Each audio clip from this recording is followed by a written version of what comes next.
Hello, everyone. Welcome into the Lee Grossman Show. This is the first iteration of this longer form podcast video thing I'm going to be doing. My roommate just wanted to say hi really quick. Justin, come lean in, just say hello. Maybe give your thoughts on, have you ever heard of Kirill Kaprizov? Okay. Can you never post this? No, it's staying in. It's staying in. Well, all right. I'm just gonna hang out in the background. Yeah, please. Why don't you just lay on the bed and dangle your feet a little bit for me? Welcome back to the channel, though. I have a few subjects I want to talk about on this video, and I'm not going to really have any structure to it. I'm just going to kind of ramble and then hit stop video at the end when I'm done. First thing I want to talk about is I posted a post game for the Blackhawks game late last night. Game ended kind of late against the Detroit Red Wings. Hawks lost 3-1. It was a bad game. It wasn't a good game. It wasn't the worst game I've watched covering this team. It wasn't my least favorite Blackhawks game I've ever been to or I've ever seen, but it wasn't good. And I was largely critical of the power play last night. I was critical of other individuals as well. And I noticed there were some comments on there. There were some comments. People were not happy. People were bothered. People were saying that I was drunk and talking out of my ass. Yeah, people were saying I had a few too many beers and that I was way off. And I don't know what to tell you guys. I think these are probably some people who are just now seeing my channel for the first time and probably didn't really watch me at all last year on Chicago Hockey Radio, which is awesome. I love this. I love that this channel's gaining more viewers and people are weighing in, even if you don't. Honestly, I like it more when you don't like what I have to say because then it just opens a discussion in the comments and that's good for me. And I also just love arguing with strangers online. It's one of my favorite things in the world, to be honest with you. But I think some of these people thought that this channel was going to be some like mega biased homer, just simpleton takes, just Connor Bedard's the best player in the world. Connor Bedard and Frank Nazar are the greatest players ever, and they cannot do any wrong. Like, I'm calling balls and strikes here. Like, I'm going to be doing post games after pretty much every single game. That's a lot of games. That's a lot of post games. I can't just be some uppity, positive fucking mouthpiece for the organization. That's never going to be me. I'm going to talk shit. I'm going to complain. I'm going to call balls and strikes. Like, if the team is bad, if the team's playing poorly, I'm going to say that the team's playing poorly. I'm not going to, like, try to put some positive spin on everything I say and do because that's not even who I am in real life. So I'm not going to do it here on my YouTube channel in which I get to choose what I do and what I say. So with that being said, what is... Like, look, I know that I wouldn't be doing a post game for the Edmonton Oilers and talking about that group the same way I would be talking about the Chicago Blackhawks, just because those two teams are at complete opposite ends of the spectrum as far as where they are at organizationally and how close they are to winning. Like, the Blackhawks are, in a rebuild, coming out of a rebuild. The Edmonton Oilers have been to the Stanley Cup final back-to-back years. So I understand that. Like, I'm not gonna do post games about the Blackhawks like I'm expecting them to be Stanley Cup contenders this year. But how low has the bar fallen for Chicago Blackhawks fans that we watch a game where the team has 6 power play opportunities, where the team has 12 minutes on the man advantage, 12 of the 60 minutes of the game.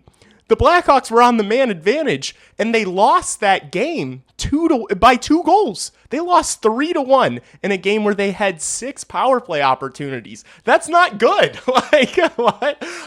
What do you want me to do? Come on here and be like, oh man, I really thought the first unit was absolutely dynamic tonight. Yeah, sure, they went 0 for 6, but man, they looked fantastic. And wow, I mean, Sam Rinzel's going to be an absolute superstar. I mean, did he absolutely get undressed retrieving a puck puck as a power play was expiring and probably should have, been more prepared and ready to deal with that situation. Yeah, but no, I'm not even going to bring it up. I'm not even going to talk about it. It was a bad error, but I'm going to completely ignore it just because it's Sam Rinzel and I think he's going to be a future superstar. Like, no, I'm not going to do that. I'm never going to do that. Like, I'm going to be critical of people when it's time for me to be critical of them. This is not like, I don't know what you're expecting here, but I'm just calling balls and strikes. I'm just going to call it how I see it. I was at the game. I saw it with my own eyes. They didn't play well yesterday. I know that they outshot the Red Wings. Just because you outshot and outchanced the team does not mean that it was a good game. Like I did not walk away from that Blackhawks game last night and think to myself, wow, they really deserved the win. These guys deserved no, they didn't deserve to win. You went 0 for 6 on the fucking man advantage. You don't deserve to win shit. I'm not going to be super negative all year. I'm not going to be super positive all year. All right, where it's going to ebb and flow, and I'm just going to call it like I see it. So just so that we're all on the same page here is kind of what I wanted to get off my chest. I do want to talk about a couple of NHL stuff, any NHL things, big contracts. I'll start with Kirill Kaprizov. I don't know why I had so much trouble with his name right there. The Minnesota Wild finally get an extension done. They put an end to the circus that was the negotiations with Kirill Kaprizov. I was worried that this was going to head into the year. I do have money on Kirill Kaprizov to win MVP. I had money on Kirill Kaprizov to win MVP before this whole contract negotiation fiasco really kicked off, where the information got leaked that he turned down $16 million by 8 years a couple weeks ago. I'm very high on Kirill Kaprizov. I think he is a top 10 player in the league. I think he will win the MVP this year. I think he will win the Hart Trophy if he can stay healthy. And I am very high on him. But all that to say, $17 million a year is a lot of money. And so, I guess the knee-jerk reaction for a lot of people is like, oh, they're not winning with this guy making that much money. You can go and look how many teams have won Stanley Cups with players making over $10.5 million or $10 million. I don't think maybe the Avs, but I don't even think Nate was on that contract yet when the Avs won. So I don't know if anybody's won a Stanley Cup with a player making more than $10 million, but I do think that the NHL is shifting dramatically, honestly, with the way teams are built, with how the cap is skyrocketing. It's going to be really interesting over these next 5 to 10 years to see kind of how the landscape shapes up and what the meta is for building teams, because I do think that it's going to become more of a superstar league where these guys are just the highest of the high-end guys are just going to be so incredibly good that the meta is going to be playing them 25 plus minutes a night and then just getting guys that can survive underneath them. And I don't know, of course, people are going to turn to the Toronto Maple Leafs, a team that has had playoff struggles despite having a number of superstars making over $10 million. And so I think people people always like to throw that at other teams. Like when a contract like this is signed, obviously it's a record-breaking contract. It's the biggest contract of all time, the highest AAV ever. I think people are going to be quick to hate, but if you're the Minnesota Wilds, that's what I don't get about all these people. Every comment section I see with this contract, everyone's like, overpay, not worth it. Why would they do that? Have fun never winning a Stanley Cup. What's the alternative? Are you going to let this guy walk? Are you going to let your 28-year-old phenom superstar, let's be honest, as long as he stays healthy, he's going to contend for the Hart Trophy probably every single year for the next 4 or 5 years. Are you going to let that guy walk? I think that's worse business than overpaying him. Like, I mean, what do you guys think? I would love to hear some comments about that. Like, look, when the Blackhawks paid Kane and Taves, they paid Kane and Taves, I think, in 2014, but it wasn't going to kick in. Their contracts weren't going to kick in until 2016. Look, after their contracts kicked in, the Blackhawks never made it to out of the second round. After that, they never got out of the second round. After Kane and Taves signed their big tickets, they never got out of the second round after that. But what, as Blackhawks fans, like if you're watching this and you're a Blackhawks fan, ask yourself that question. Like, if you could go back, what are you going to do? Let Patrick Kane, Jonathan Toews walk? I know Patrick Kane and Jonathan Toews accomplished a whole heck of a lot more than Kirill Kaprizov has, before they signed their big tickets. But still, the point remains. Like, you can't, if you're the general manager of a team, if you're an owner of one of these franchises, you can't just let go of a guy that's your biggest moneymaker, your best player, the guy who's selling the most jerseys. You can't just let a superstar go just because you don't want to pay him more than $14-15 million. Like, you just can't. If you're in the Minnesota Wild, especially with these smaller teams that have trouble holding on to guys, attracting big, large free agents, like if you're the Minnesota Wild, it's not LA, it's not Vegas, it's not New York City, it's not Toronto, all right? It's not one of these major cities that all these young stars want to go live in and make hundreds of $millions in. It's Minnesota, and I'm not. Look, man, shout out the Midwest. I'm a Midwest truther. I love the Midwest. Minnesota's the Midwest, right? Yeah, yeah. But I mean, let's be honest. Minneapolis, come on, the Mall of America. What are you doing in Minnesota? Yeah. You guys got a lot of lakes. We get it. You got a lot of lakes. You gotta, you're passionate there. Kirill Kaprizov doesn't give a fuck about any of that. Right? So look, was it, is it a lot of money? Yes. Is it concerning that he's never played a full 82 and gets injured? Yes. But you know what else is concerning is I don't think the Minnesota Wild have ever gotten out of the second round in my lifetime. And Kirill Kaprizov, I mean, this past playoff season coming off, he missed half the year, played 41 games. He was phenomenal in the playoffs against Vegas. He scored like every single game. I think he averaged 2 points a game in that brief playoff run. I think he elevates his play. It's a massive ticket. It might keep the team winning Stanley Cups, but also I think losing Kirill Kaprizov would keep the Minnesota Wild from winning Stanley Cups. So I guess that's kind of my take on it. I do think it's going to affect the market. Do I think it's going to affect Connor McDavid? Not that much. Although I will say I have seen a lot of people saying, oh, Connor McDavid's going to come in at a bargain and he's going to re-sign at a bargain. And like I do not think Connor McDavid is going to re-sign in Edmonton for $14 million.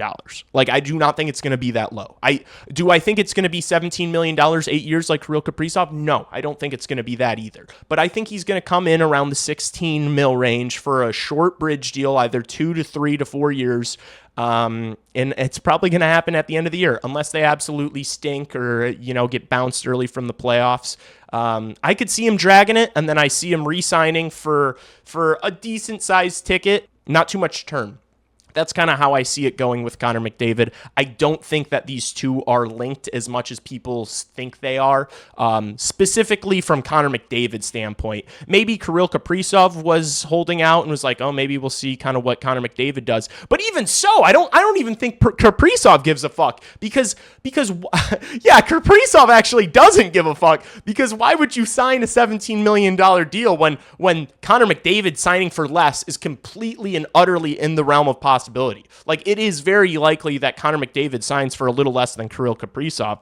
And so now even more pressures on Kirill Kaprizov, which I don't think he cares. I just I don't know. These Russian guys are different gravy. I don't even, they're different. They're from a different place. They don't, I don't know if they really care about the media or, he wants his money, his beers, and to win and score goals. He scored goals. yeah, I don't think that the two are that linked. However, I will say I do think that this Kirill Kaprizov number will have a big impact on the market, on the free agent market next year. Guys like Kempe and Eichel being up and Kyle Connor. I think guys like that maybe will take a look and nudge their agent and be like, Kaprizov got 17. We can at least get close to that. I think Eichel could get close to that if he wanted. I don't think Kyle Connor. I do not have Kyle Connor anywhere close to Kirill Kaprizov. But I think Kyle Connor's still going to be looking at that and saying, hey, look at my production. Hey, I've played more games than Kirill Kaprizov. I'm a little bit more reliable. Maybe not in the playoffs, but I'm more reliable.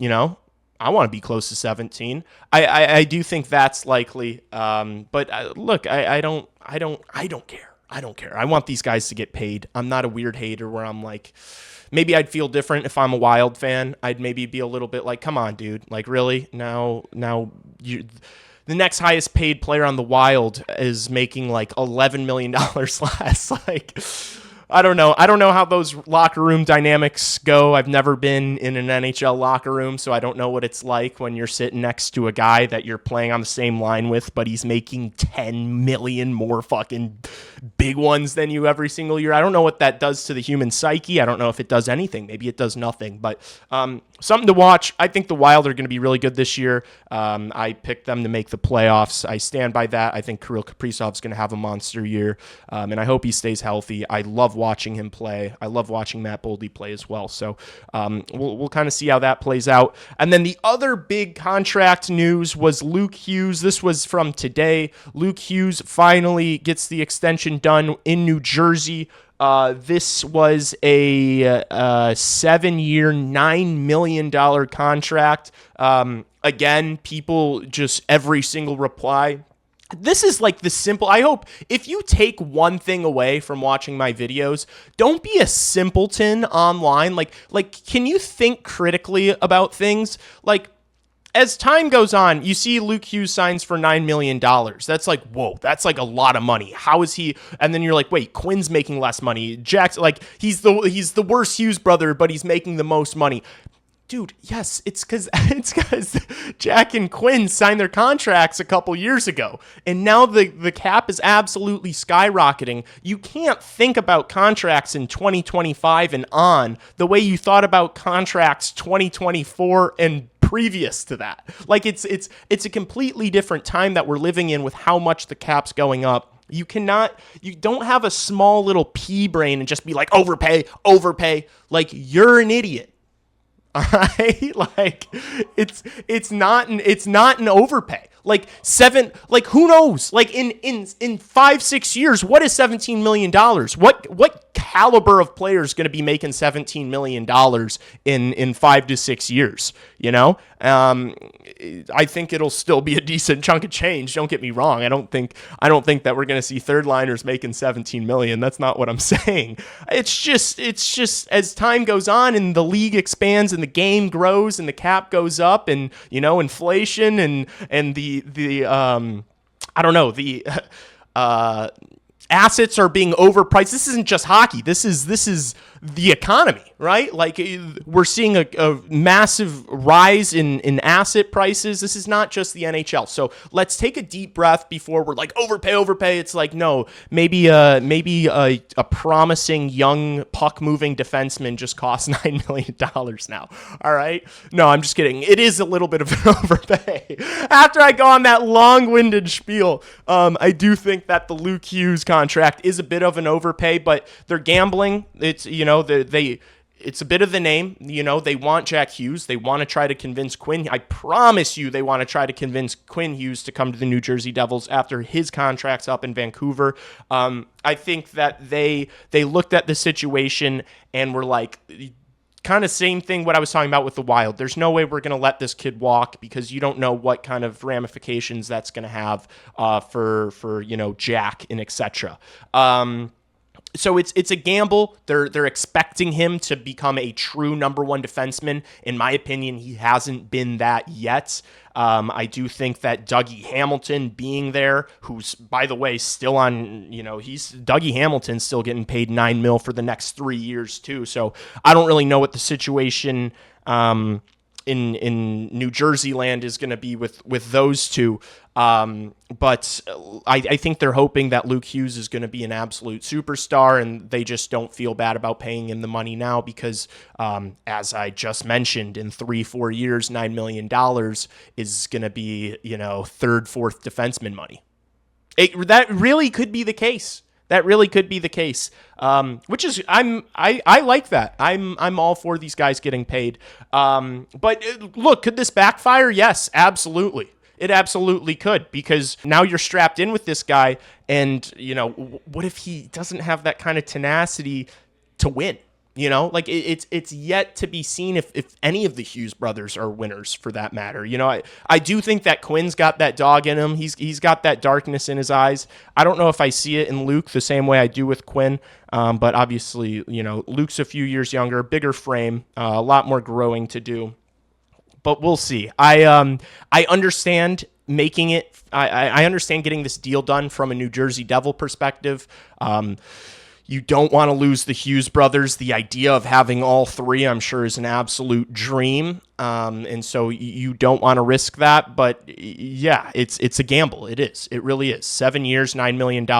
I think for Devils fans, probably the big risk or the main concern here was that, okay, what if the deal, whatever the number is, it's 5 years and he syncs his contract up with Jack, so where they're both their contracts expire in 5 years in 2030, and then if they wanted to, they can just up and leave and go wherever they want and meet up with Quinn. I think that was probably kind of a concern for some Devils fans, and so I think if you're a Devils fan and you're a Luke Hughes truther, you should be absolutely elated over this, because it's 2 years longer than Jack Hughes' contract, so you got him wrapped up for all 7 years, and when Jack Hughes' contract is up, that doesn't mean Luke Hughes can just dip out on you. You still got a job to do here, pal. So I think if you're a Devils fan, you should be cautiously optimistic about this, and in hope that Luke Hughes turns into a stud, because look, I've seen defensemen get paid $9+ million and not live up to it, and it's frustrating. It's frustrating to have a defenseman back there making that much money not playing up to that level. So trust me, I know all about it, and it's not the best thing in the world. But I think Luke Hughes will be a stud. As a USA hockey fan, I hope that he turns into an absolute demon. And so I'm definitely not preying on his downfall, but we'll see how it plays out for the New Jersey Devils. I'm not a big truther of that team. I think they're a little too perimeter and soft. I mean, don't get me wrong, they absolutely do have some pieces. Like I do think that Nico Hischier and Jesper Bratt and Jack Hughes are phenomenal talents, but I don't know if they have that. Like, I just want to bite on a fucking nail, like that. You know what I'm saying? That playoff fucking stomp your lights out. Like, I don't know if they got any of that in them, but we'll see. I think these next couple years are New Jersey's window to really make something happen. I think I'm going to call it there. Thank you so much for watching. If you enjoyed what you heard and watched, or if you didn't, let me know in the comments. I would love to fight you on any of the points I made throughout this video.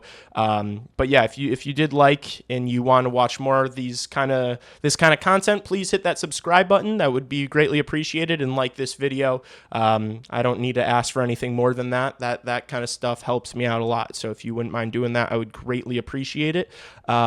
And with that, I will see you guys in the next one. Thanks so much. Peace.